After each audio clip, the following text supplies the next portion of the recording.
dengan jumlah yang sama seperti sekarang ini, mengingat mereka kalah di parlemen. Saya akan berikan kesempatan dulu kepada Koalisi Merah Putih. Mas Derajat, ini udah banyak nih yang cerita-cerita. Ada kader kawannya Mas Budiman yang bilang, salah satu menteri yang dekat dengan kalian kayaknya cocok juga nih di kabinet kita yang akan datang gitu, yang dari Koalisi Merah Putih. Ada yang mengatakan Demokrat sudah berkomunikasi, bahasa yang digunakan adalah komunikasi ya, walaupun itu akhirnya lobby, sudah merapat ke sebelah sana juga. Begitu juga ada kabarnya, ya lain-lain lah, termasuk juga Golkar dan PAN misalnya. Bagaimana jawaban dari Merah Putih?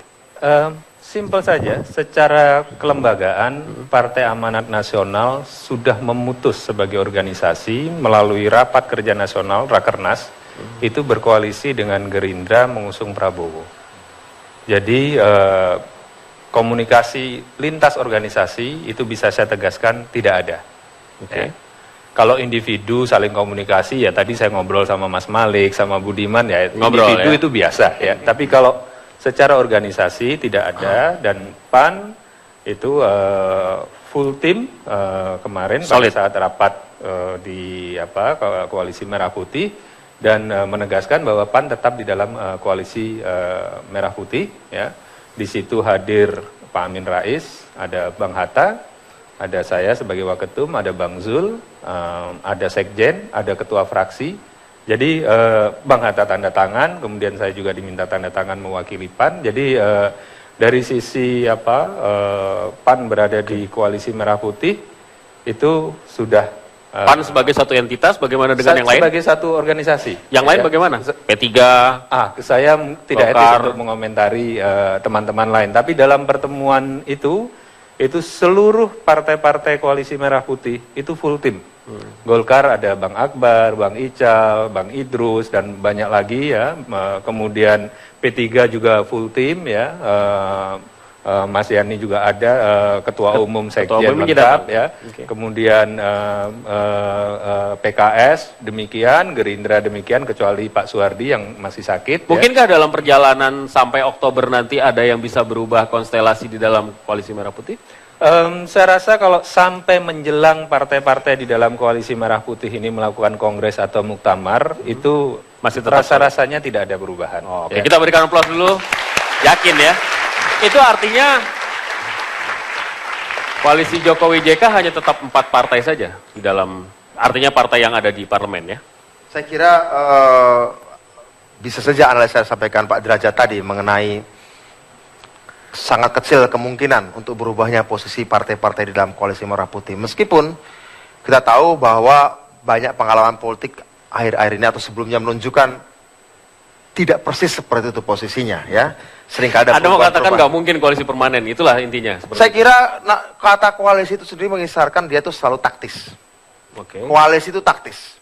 Ketika koalisi itu strategis, itu dia harus menjadi sebuah semacam front, seperti kalau di Malaysia ada Barisan Nasional, UMNO, ya, UMNO di dalamnya, Barisan Nasional dan lain-lain kemudian membentuk UMNO ya, itu udah front ya, barisan atau front. Jadi menurut saya kalau menyangkut koalisi itu selalu taktis. Basisnya dia berdiri atas kesepakatan apa, dan ketika kesepakatan itu gagal, dia bisa bubar di tengah jalan. Itu presiden politiknya. Tapi kalau mau ditekadkan bahwa dia permanen, ya boleh-boleh saja sebagai sebuah keyakinan diri politik yang harus disampaikan. Tapi meskipun demikian, saya sebagai pribadi mengapresiasi keinginan partai-partai yang dalam Koalisi Merah Putih untuk berada di luar pemerintah. Karena apa? Tradisi seperti ini yang sebenarnya bagi kami ingin kami kembangkan. Bukan ingin kami kembangkan, sudah kami tunjukkan oleh PD Perjuangan 10 tahun. Ketika kalah Pilpres, kita di luar. Dan kalau ini mau diteruskan oleh partai-partai dalam Koalisi Merah Putih, kami merasa bangga. Alhamdulillah bahwa tradisi yang dimulai oleh PD Perjuangan selama 10 tahun akhirnya dianggap sebagai kesantunan politik yang layak diteruskan. Okay. Tapi dalam konteks keseimbangan antara DPR dan pemerintah nanti, parlemen dan pemerintah, ketika jumlah Anda hanya sekitar 207 sekarang ya kira-kira ya. Itu oke nggak tuh kira-kira? Anda yakin dengan posisi itu mendukung kinerja pemerintah selama 5 tahun nanti? Bung Malik. Ya, jadi menurut saya hari ini kita punya kekuatan 38% ya. Jadi kalau diterjemahkan menjadi kursi kira-kira 200%. Memang 200%. Secara matematik memang itu nggak kuat. Tetapi politik itu dinamis. Ya. Politik itu tidak statis. Artinya hari ini, minggu depan, bulan depan, tahun depan pasti ada perubahan. Ada yang main-main. Ya, saya kira beberapa media yang hari ini ditulis, saya kira itu menggambarkan betapa politik itu tidak statis. Artinya apa? Itu bukan salah dan itu bukan tidak baik. Ya. Nature-nya politik memang ya, begitu. Nature-nya politik memang begitu. Karena itu nggak heran kalau kemudian partai lain politik tidak konsisten begitu. Nggak bisa saja, bukan. Jadi yang pindah ke koalisi merah putih. Yang saya maksud politik itu dinamis. Ya. Nah. Jadi yang saya maksud politik itu dinamis bukan berarti inkonsisten. Ya. Tapi ini nature, ini memang aslinya politik begitu. Tetapi bagi kami bahwa kita punya prinsip tentang koalisi. Ya, seperti yang disampaikan Pak Budiman tadi. Bagi kami yang terpenting bahwa koalisi itu untuk menjamin pemerintahan efektif. Itu yang pertama ya. Karena itu bagi PKB bahwa koalisi itu harus inklusif. Jangan kemudian koalisi itu harus dibatas-batasi. Ya. Jangan kemudian koalisi itu didasarkan atas pertimbangan pengkota-kotaan atau segmented begitu yang kemudian membuat pemerintah tidak berjalan lancar. Anda mengsegmentasi itu, koalisi itu di kota-kotakan begitu, di Merah Putih, Bang Yani? Saya kira kan kita membangun dalam kontestasi kemarin ini kan ada paradigma, ada keinginan kita tentang melihat Indonesia ini. Tentunya pandangan dari kita Koalisi Merah Putih dengan pandangan-pandangan dan visi dan misi sebagaimana telah disampaikan Pak Prabowo dan Pak Hatta.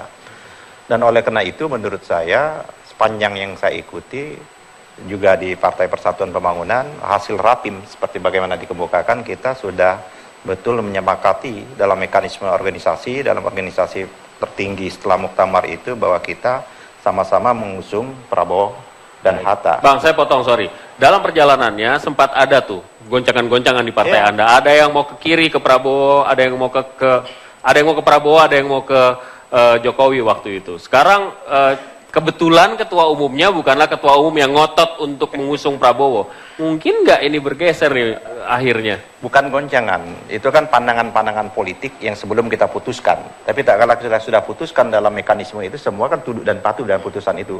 Jadi sepanjang belum ada keputusan, ya kan, untuk merubah keputusan itu, menurut saya peluangnya sangat minim lah. Saya ingin mengatakan. Oleh karena itu, sekarang ini menurut saya yang lebih penting adalah bagaimana kita melihat, ya kan, kalau kita kan tentu menjadi kelompok penyeimbang.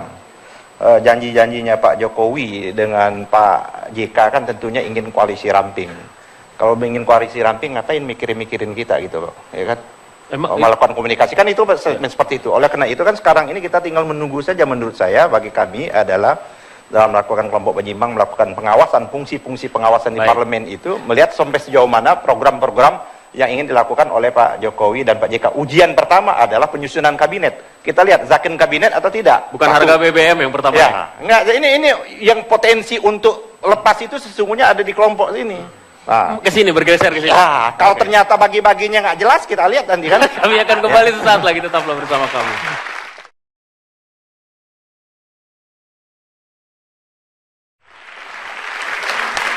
Masih ada keyakinan dari Koalisi Merah Putih bahwa sebagian dari sana yang sudah menang lah, sudah di atas angin, bisa juga merapat ke Merah Putih. Orang masih berpikir Merah Putihnya cerai-berai karena ini kekuasaan ada di sana, terus kalian akan bergerak ke sana.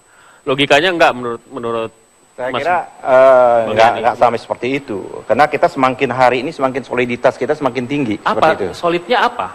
Kan ini selesai nih udah nih. Oh, kita kan tidak hanya dalam konteks Pilpres, banyak hal-hal yang kita gagasan secara bersama. Ya kan? Dari awal sudah kita bahas bersama, gitu. Jadi dari awal sudah kita matangkan. Tidak dalam konteks kalau menang. Tidak hanya dalam konteks kalau menang.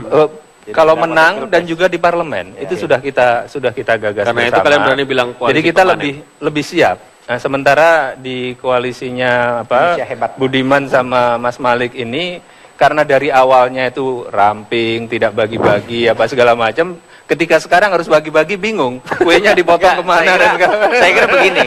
Gimana? Jadi saya melihat koalisi ini lebih dari sekedar itu tadi, mendukung, mengusung seorang calon presiden. Tapi lebih dari itu, koalisi itu adalah koalisi berbasis visi, berbasis misi. Sebetulnya kalau kita cek, kita bahas satu persatu, Sebetulnya perbedaan antara Pak Prabowo dengan Pak Jokowi sedikit. Ya. Sama-sama untuk kesejahteraan masyarakat, kan begitu kan? Sama-sama untuk efektivitas pemerintahan dan sebagainya. Artinya kenapa sih kita mencoba untuk membangun koalisi yang berbasis visi? Visi yang baik, yang bagus, yang cocok, dan kira-kira itu bisa dilaksanakan oleh pemerintahan Pak Jokowi JK, kenapa nggak disambung? Nah karena itu penting menurut saya untuk menyatukan visi meskipun pilihan Pak Yani, pilihan Pak Derajat beda dengan pilihan saya, itu kan persoalan pilihan. Tapi yang penting kan isi dari masing-masing tokoh yang kita pilih itu sama, itu yang terpenting. Ya. Bagi kami, tadi Mas Derajat berbicara soal bingung bagi-bagi kue. Kami tidak melihat bagaimana bingung membagi kue di antara elit. Yang kami pikirkan sekarang bagaimana membagi kue untuk diberikan kepada rakyat. Oke. Contoh, soal APBN. Contoh soal APBN. APBN yang diajukan oleh pemerintah SBY untuk desa misalnya 9,1 triliun. Padahal menurut undang-undang bisa 64 triliun. Nah, yang kami pikirkan adalah sekarang bagaimana pemerintahan kami ke depan, pemerintah Pak Jokowi JK, meningkatkan dan mengubah APBN dari 9,1 triliun sesuai dengan amanat undang-undang desa. Nah, saat kami sedang berpikir meningkatkan proporsi untuk rakyat desa dari 9,1 triliun ke entah 32 triliun atau 64 triliun, pada saat seperti itu, kira-kira koalisi Merah Putih akan menentang atau akan mendukung kami? Kan begitu. Apakah hanya karena misalnya ini keluar dari pemerintah, padahal itu untuk kebaikan rakyat, lantas ditentang hanya itu virtunya high level, high konteks banget. Saya mau ke Mas Heri dulu. Mas Heri, pertanyaan simpel aja nih. PKB nggak ada di tim transisi, itu ngaruh nggak sih sebenarnya? Iya, kalau kita lihat Mas Malik itu senyumnya yang penuh tanda tanya sebenarnya. Kalau kita bisa lihat ya, pembacaan kami yang di luar itu ada kegundahan yang tersirat ya, maupun yang tersurat tentu dari teman-teman koalisi yang tidak masuk dalam rumah transisi. Saya kira beberapa waktu yang lalu di beberapa media juga disampaikan kegundahan teman-teman PKB tentang itu. Saya kira betul tadi disampaikan. Sebenarnya kalau kita lihat dari hukum... Sekarang saya tanya dulu deh, mungkin nggak sih itu koalisi tanpa syarat itu? Iya, kalau kita bicara partai politik hari ini tentu tidak realistis. Partai kan ingin mencapai sesuatu itu bukan hanya soal berbuat pada masyarakat, tapi juga bagaimana pencapaian pada kekuasaan juga menjadi hal yang sangat penting. Jadi ketika partai berkolaborasi, berkoalisi dengan mendukung salah satu calon, tentu keinginan untuk ikut serta di dalam pemerintahan, yaitu dalam kabinet, tentu itu adalah sesuatu hal yang wajar menurut saya. Ketika itu tidak diperhatikan, maka disitulah menurut saya kegundahan, atau bahasa anak sekarang teman-teman mahasiswa galau. Gitu ya. Malik segalau itu ya, saya kira bukan galau kita, bete dikit. Jadi begini, menurut saya begini. Jawabannya pun jadi pasti lagi jawaban. Nggak bercanda. Jadi begini, apa persoalan rumah transisi, saya kira terlalu kecil ya untuk kita perdebatkan di sini, apalagi untuk ngurusin bangsa yang begitu besar. Karena itu menurut kami, bagi kami transisi, rumah transisi itu faktor kecil lah. Yang paling penting bagi kami, kita selalu kembali kepada aturan main, bahwa siapa yang mau jadi menteri, siapa yang mau jadi mendapat posisi penting, itu urusannya Pak Jokowi ya. Dan saya kira Pak Jokowi ngerti dan tahu partai politik, tidak hanya PKB, saya kira partai politik, semua partai politik terutama di koalisi tahu dan paham siapa tokoh-tokoh yang dianggap profesional. Nah karena itu kami tidak mau terjebak kepada dikotomi profesional dan non profesional. Selama ini dikotomi non profesional itu seolah-olah bukan orang partai, padahal Pak Derajat ini profesional, sangat profesional meskipun beliaunya adalah pengurus partai. Berarti Derajat juga bisa bergeser ke sana maksudnya? Bisa, tergantung Pak Derajatnya. Nah karena itu bagi kami, saya nggak tambahkan ya, tambahkan Mas. Komposisi di dalam rumah transisi tidak mencerminkan kekuatan koalisi pada soal komposisi kabinet, itu satu ya. Kedua, Pak Jokowi mengatakan bahwa komposisi kabinetnya terbuka bagi putra-putri terbaik bangsa. Apakah itu anggota partai maupun non anggota partai? Kedua, tiga, tidak menutup kemungkinan mereka yang berasal anggota partai dari yang bukan pendukungnya. Pertanyaan yang paling kunci satu saja. Kan Mas Jokowi mengatakan menteri tidak boleh merangkap sebagai pengurus partai. Sekarang Cak Imin ini ketua umum partai. Nah, gimana dia? Tapi itu bukan pertanyaan tentang saya. Ya, kira-kira kan Budiman kira-kira dari sisi apa? Saya kira jadi daripada Cak Imin nggak jelas untuk jadi menteri, mending gabung sama kita ketua MPR bisa manggil-manggil Jokowi.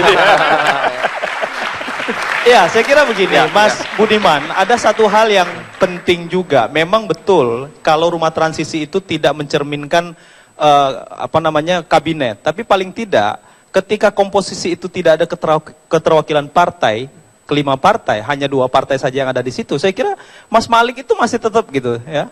Enggak, Sport jantung, penuh ketidakpastian. Apa sih sebenarnya yang dijawab? Walaupun di situ ada Kiai Hasim ya, Hasim Muzadi yang belakangan juga ikut di dalam. Menurut saya, sekarang kan justru fakta politiknya Pak Jokowi, PDIP khususnya ingin memperluas koalisi. Karena terus terang hitungan di parlemen kan tidak cukup meyakinkan untuk nanti bisa menjadi pemerintahan yang bisa lancar lah begitu ya. Stabil ya. Nah, tentu saya kira kalaulah hari ini saya dengar tadi sambil jalan ke sini, sambil macet-macet saya dengar, bahkan Pak Lukman Hakim Saifuddin kembali ditawarkan. Saya nggak sebut nama loh, tadi saya udah nyindir-nyindir, tapi dia nyebut nama. Menteri Agama. Tapi pertanyaan saya gini, ya, yang ini bisa bergeser ke sana nggak? nah justru itu menurut saya, sementara PKB yang jelas-jelas dari awal masih belum jelas ininya, posisinya masih terus bingung seperti apa, justru P3 sudah ditarik-tarik gitu. Jangan sampai yang ini masuk, lalu kemudian yang ini sebenarnya makin gimana? Menurut saya terlalu sederhana kalau kemudian terlalu dangkal. Rumah transisi itu kemudian seolah-olah menjadi yang paling menentukan ya. Menurut saya itu pandangan salah gitu. Tapi mereka yang nentuin kabinet juga kan? Oh bukan, sama sekali tidak ada nomenklatur atau tugas yang diberikan kepada Pak Jokowi tentang rumah transisi itu menentukan menteri, sama sekali tidak ada. Opsi-opsi kebijakan. Sama sekali tidak ada. Opsi-opsi kebijakan. Pak Jokowi mengatakan dalam berbagai macam acara di depan rumah transisi maupun di depan relawan bahwa rekomendasi rumah transisi bersifat opsional, sesuatu yang sifatnya alternatif, dan kemudian Pak Jokowi akan menentukan mana dari masukan-masukan itu akan dipilih. Ada beberapa skenario, makanya kita ngobrolnya lebih dari sekedar rumah kepastian transisi dulu itu. ke Mas Malik bagaimana nasib PKB, Hanura dan PKPI, lalu baru mungkin narik-narik Pak Yani ke situ gitu. Enggak, saya tidak terlalu PKB tidak terlalu galau, tidak terlalu resah dengan masa depannya gitu. Karena begini maksud saya. Enggak terlalu tapi ada berarti itu kan? Oh enggak, sejak awal itu penting tuh sebenarnya itu. Enggak, sejak awal kita berkomitmen kepada Pak Jokowi ya. Kalau kemudian mohon maaf, pertimbangan politik PKB hanya kursi, saya kira mungkin Prabowo mungkin bisa lebih jelas itu kan. Nah, pertanyaan yang menarik bagi kami koalisi tidak hanya sekedar bagi-bagi itu. Pertanyaan yang menarik juga terkait dengan undang-undang MPR, DPR, DPD, dan DPRD. Siapa yang akan menjadi pimpinan di parlemen kita? Kami akan kembali sesaat lagi, tetaplah bersama kami.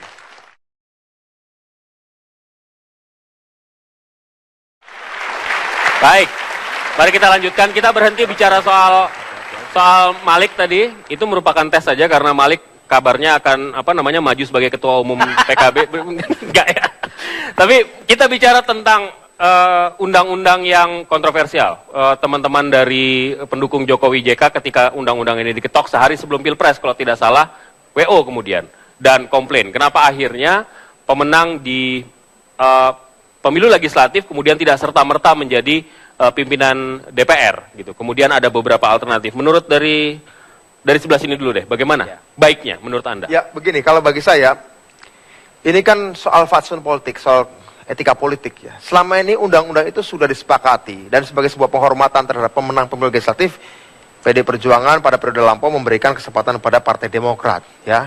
Dan kita menganggap bahwa itu adalah sebuah konvensi atau kesepakatan tidak tertulis agar tradisi diteruskan. Nah, saya tidak tahu kemungkinan karena teman-teman koalisi Merah Putih jangan-jangan sudah melihat bahwa capres mereka akan gagal memenangkan Pilpres sehingga kemudian mereka melakukan manuver untuk menciptakan situasi di mana pemilihan ketua DPR itu harus dipilih dikocok ulang.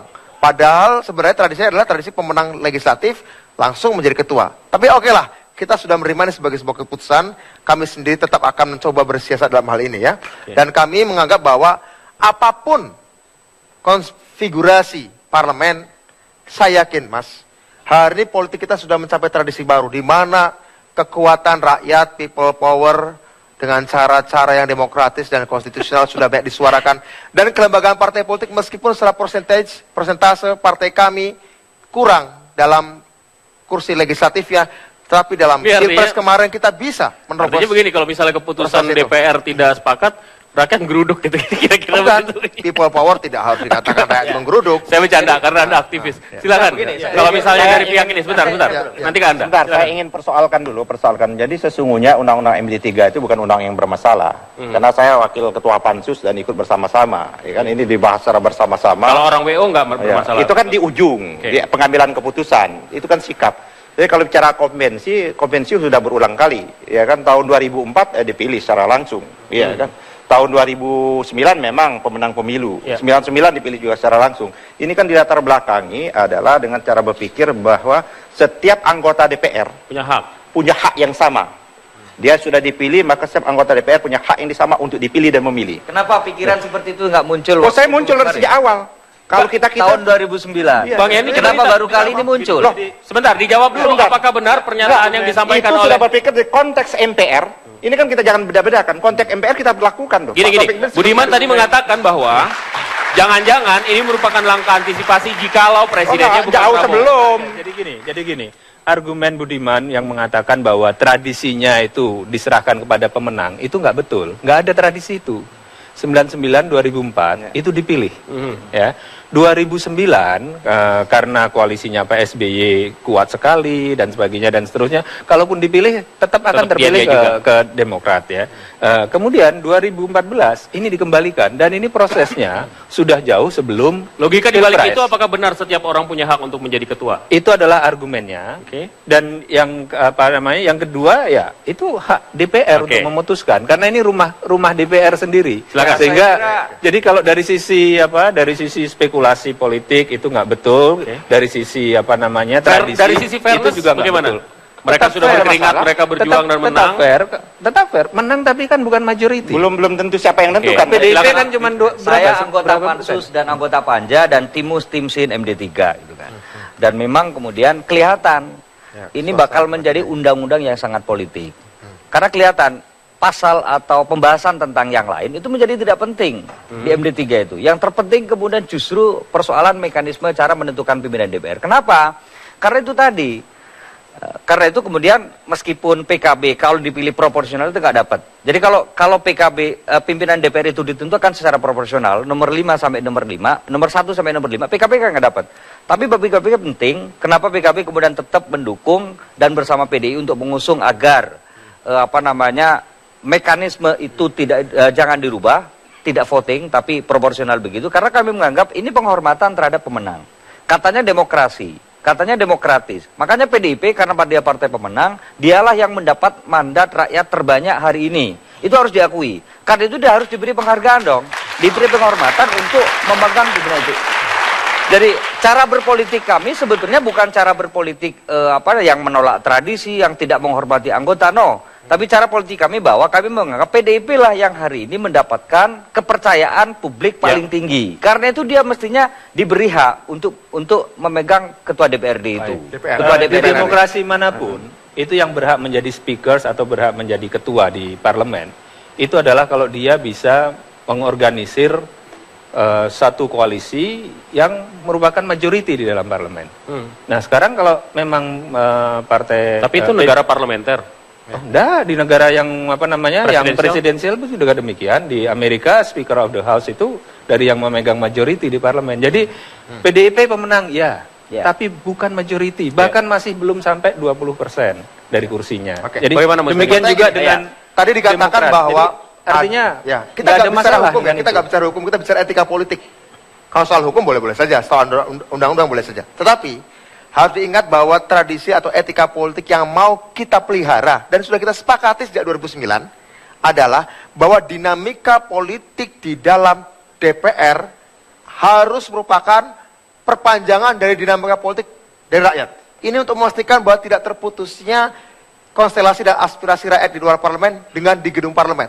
Karena selama ini kritik terhadap DPR, lembaga yang kami ada adalah seringkali keputusan-keputusannya terputus dari dinamika dan aspirasi rakyat. Kalau pakai kita ingin menjaga tradisi itu. Kalau lagi pakai logikanya Derajat tadi, ini sebentar, representasi kalau mayoritas dipakai, kalau logika Budiman dipakai, bahwa dinamika di parlemen harus mencerminkan dinamika di rakyat, itu majority rakyat memberikan kursi kepada Koalisi Merah Putih. Jadi pembahasan RUU MD 3 itu sebetulnya artinya sudah melenceng dari maksud dan tujuan ketika dibahas di Balik. Itu sudah mencerminkan dinamika yang ada di rapat. Pak Yani saya kira, jadi Pak Yani kita sama-sama di Balik. Kita sama-sama di Balik. Dan sebelum RUU MD 3 itu masuk di Pansus, semuanya dibahas di Balik. Dan di Balik clear kok, bahwa revisi MD 3 itu untuk perkuatan tugas, wewenang, kinerja, produktivitas anggota DPR. Itu asal usulnya begitu. Sama sekali tidak ada kemudian perbincangan bagaimana mengubah mekanisme pimpinan DPR RI. Sama sekali tidak muncul. Dan saya tahu ketika misalkan ketika pimpinan Pansus itu mulai, para rapat Pansus mulai, baru disitulah kemudian muncul perubahan di ujung.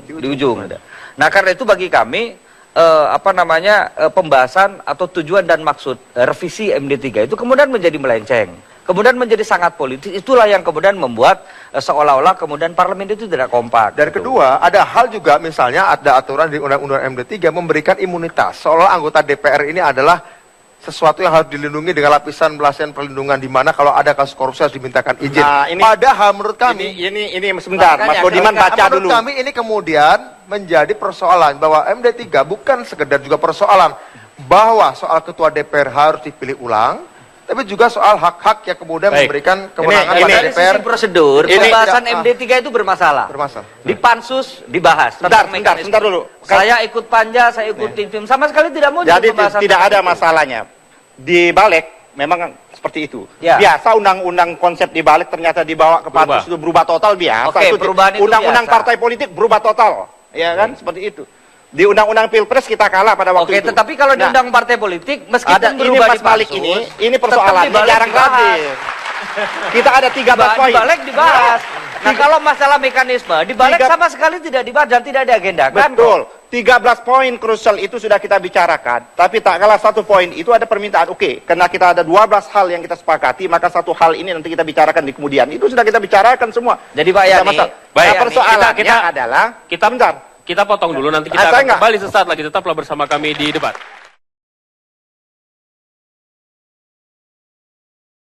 Baik, mari kita lanjutkan. Mas Heri, saya mau tanya kepada Anda. Jokowi selalu mengatakan bahwa dia akan membentuk kabinet yang ramping. Mana yang lebih penting buat dia, berpikir tentang kabinet yang ramping atau berpikir tentang bagaimana dia nanti menghadapi parlemen? Iya, kedua-duanya itu menjadi hal yang sangat penting. Tadi kita sudah mendiskusikan juga dari 4 panelis kita bahwa fakta politik menunjukkan bahwa PDIP memang memenangi pileg dengan perolehan 19% lebih. Lalu kemudian kita tahu juga Jokowi menang 52% lebih. Artinya apa? Terpaut, fakta politik menunjukkan terpaut dengan Prabowo Hatta kan tidak jauh, hanya sekitar 6% ya, kalau saya nggak salah. Dan SBY ketika 2009 kan menangnya lebih besar, bahkan 60%.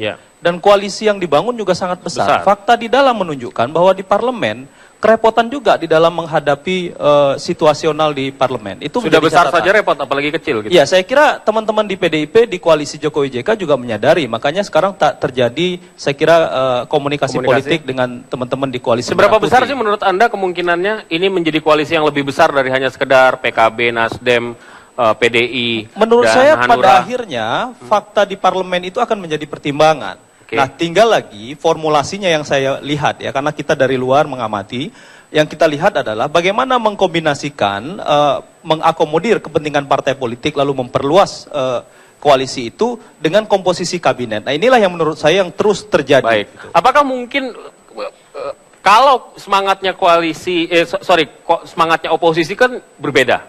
Yang baik tidak akan, ya tetap aja bagian sana kalau misalnya menurut orang itu baik. Apakah seperti itu atau ya kalau misalnya baik kita dukung, kalau tidak baik kita kritik gitu. Koalisi yang bijaksana lah kira-kira begitu. Kalau dari sisi psikologi politis ya, internal koalisi, dari sisi hitung-hitungan politik ya, hitung-hitungan di parlemen, kemudian dari sisi program itu memang jauh lebih bagus bagi partai-partai di koalisi Merah Putih ini tetap bertahan dalam satu koalisi. Itu yang membuat kami adem ayem dan solid dan tidak panas, malah sebenarnya yang agak panas di tempatnya. Koalisinya benar-benar koalisi belah bambu. Kalau misalnya di sebelah sana mengatakan walaupun kayaknya itu benar. Saya kasih contoh. Tadi Budiman sudah menyampaikan contoh program undang-undang desa ya. Kita sekarang sedikit sekali, tapi janjinya Jokowi itu adalah 1,4 miliar per desa rata-rata. Ya. Kalau itu kita hitung, bukan janji, itu hitung-hitungan sesuai dengan amanat jadi undang-undang. sekarang bukan janji. Ya? Okay. Perlu saya jelaskan karena bukan apa? janji sekarang. Coba kalau Anda lihat, itu adalah hitung-hitungan. Belum dilantik loh ini. Bentar. Belum dilantik kok bukan janji loh. Enggak, sebentar. Ya, Itu gini, kalau hitung-hitungan gitu, untuk mengkoreksi, itu tolong untuk mengkoreksi, sebentar. Itu untuk mengkoreksi diputar klaim lagi. sepihak oleh Prabowo bahwa seolah itu adalah janji politiknya, padahal itu adalah amanat undang-undang. Kita kembalikan pada tempat semestinya, bahwa itu adalah gampang amanat saja. undang-undang. Nanti Itu harus ya jelas. diputar lagi program-program debat ya. Itu apa yang disampaikan oleh Jokowi JK dan timnya tentang 1,4 miliar itu. Kita janji untuk melaksanakan amanat undang-undang desa dengan angka 1,4 miliar. Kalau itu dilakukan, kalian akan dukung. Enggak, hitungannya sekarang. Sekarang begini, kita lihat dari sisi APBN. Karena ini adalah kerja semua partai, kerja semua fraksi, bukan kerja dari presiden. Kita debat kusirnya kita sudahi. Jadi kita sama-sama komited untuk desa. Kita hitung sekarang ini, kalau 1,4 miliar, itu adalah paling enggak sekitar 95 sampai 198 triliun. Sekarang itu baru bisa 9 triliun. Itu pun tadi Mas Malik cerita itu diambil dari PNPN sebagian. Artinya akan ada lonjakan. Ya. Itu baru lonjakan yang besarnya 90 triliunan. Kemudian ya, saya kira saya kira ada salah hitung. Dari sisi BPJS, ya, BPJS itu dijanjikan itu agak sebelum sana kayak itu salah hitung. Kita sudahi urusan undang-undang desa, nanti kita ada debatnya sendiri. Pertanyaan saya kemudian, koalisi ini merasa perlu nggak dengan angka 39% tadi ya, menambah itu sehingga stabilitas kinerja Jokowi JK itu bisa terjaga di parlemen. Apakah menurut teman-teman di koalisi Indonesia Hebat ini menarik sebagian dari mereka untuk menyeimbangkan kekuatan di parlemen itu menjadi penting dan menjadi tentu dalam misi. Politik menambah teman adalah penting dan itu menjadi misi. Itu menjadi penting, menjadi misi juga. Artinya begini, bagi siapapun politisi, siapapun kekuatan politik yang berkuasa maupun beroposisi, menambah teman tentu adalah suatu hal penting. Tapi apa yang kemudian menjadi syarat dan kemudian kesepakatan pertemanan ini juga menjadi penting. Jangan sampai syarat-syarat membangun atau mencari teman itu mengkhianati apa yang menjadi aspirasi rakyat, kan itu. Walaupun politik selalu bersyarat. Oh iya, tentu saja selalu Jadi bersyarat. gini, kalau di P3 itu gampang. Ya, gampang praktis saja. Politik kita itu politik amar ma'ruf nahi mungkar. Jadi sepanjang kebijakan-kebijakan yang dilakukan oleh Pak Jokowi JK adalah untuk kepentingan rakyat, kita dukung. Tidak peduli. Begitu juga dalam konteks pemberantasan korupsi. Nanti kita mau lihat Pak Jokowi ini dengan Jaksa Agungnya akan menyelesaikan nggak kasus-kasus korupsi di Jakarta, contoh Transjakarta. Itu jadi PR-nya ya. Gitu.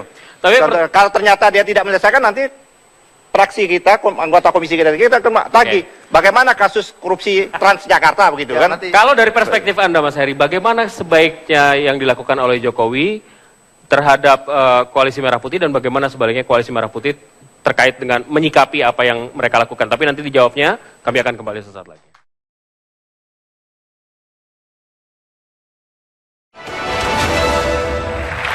Silakan Mas, apa yang terbaik menurut Anda buat keduanya?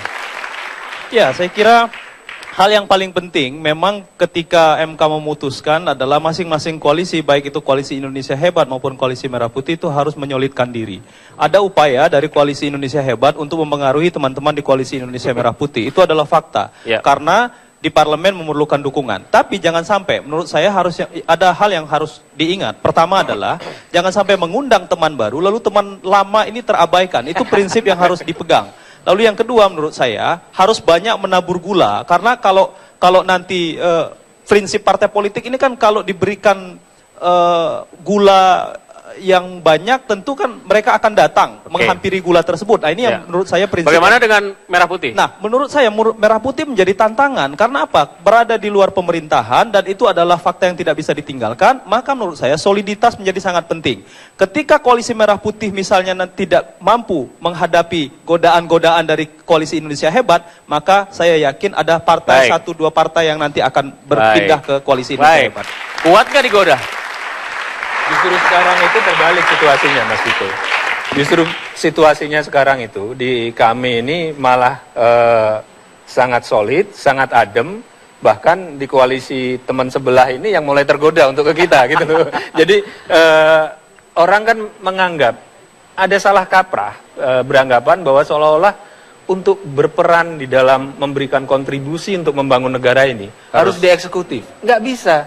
Sekarang ini pembagian kewenangan dan pembagian tugas antar lembaga negara itu sudah sangat tersebar. Dan parlemen itu luar biasa sekali. Bagaimana ngejagain teman-teman yang ada di partai itu, Mas? Berperan. Seperti yang saya sampaikan di awal tadi, selama sebelum partai-partai itu melakukan kongres, muktamar ataupun munas, itu insya Allah sejauh yang saya lihat itu sangat solid. Dari kebanyakan, 2015 ya? Semuanya 2015.